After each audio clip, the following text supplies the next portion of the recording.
สวัสดีวันนี้มาพบกับพระศรีโหบุญมีสิบประเสริฐเช่นเก่าเช่นเคยเนาะ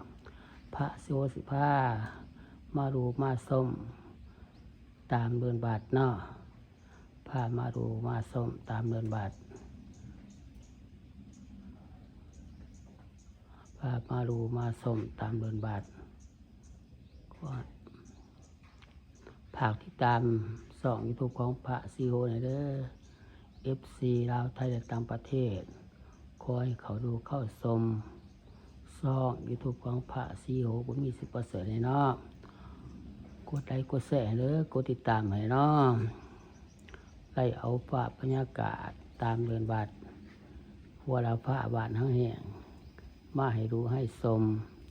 ให้ FC ลาวไทยและต่างประเทศเขาดูเข้าชมช่องยูทูบของพระศรีโหบุญมีสิบประเสริฐเลยเนาะกดไลค์กดแชร์เด้อกดติดตามให้เนาะเป็นกำลังใจให้พระศรีโหบุญมีสิบประเสริฐให้เด้อ FC ลาวไทยและต่างประเทศคอยเข้าดูเข้าชมช่องยูทูบของพระศรีโหบุญมีสิบประเสริฐให้เด้อ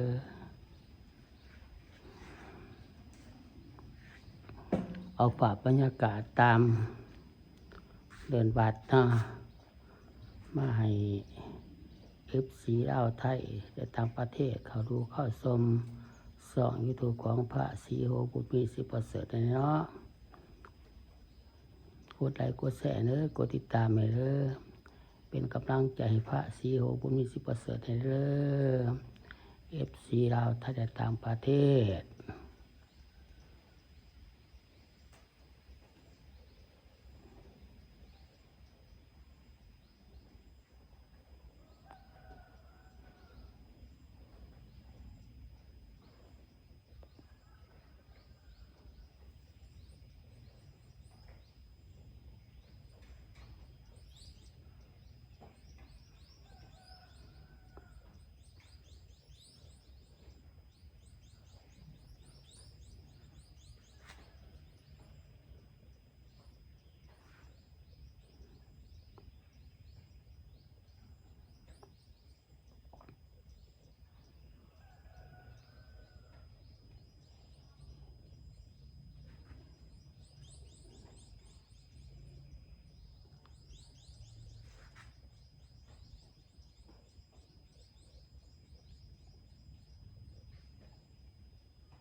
ไล่เอาภาพบรรยากาศตามเดินบัดเนาะ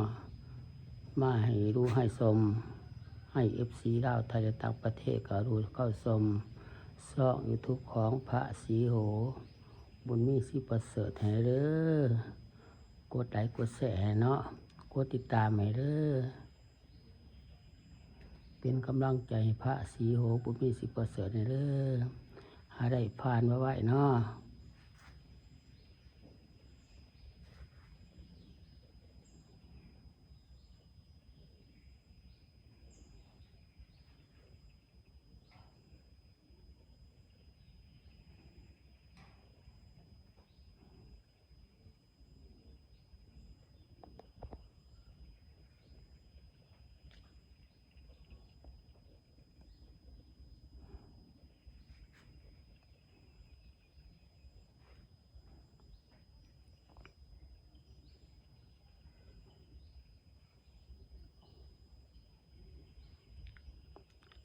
ได้เอาภาพบรรยากาศตามเดินบัตรบัวลาฟ้ามาให้ตามเดินบัตรบัวลาฟ้าบาทห้างแห่งมาให้ดูให้ชมให้FCลาวไทยและต่างประเทศเขาดูเข้าชมช่อง YouTube ของพระศรีโหบุญมี10%ให้เด้อกดไลค์กดแชร์เนาะ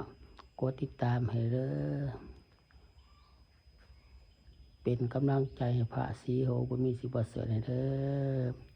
คลิปนี้กับพระสุขลาไปก่อนบ๊ายบาย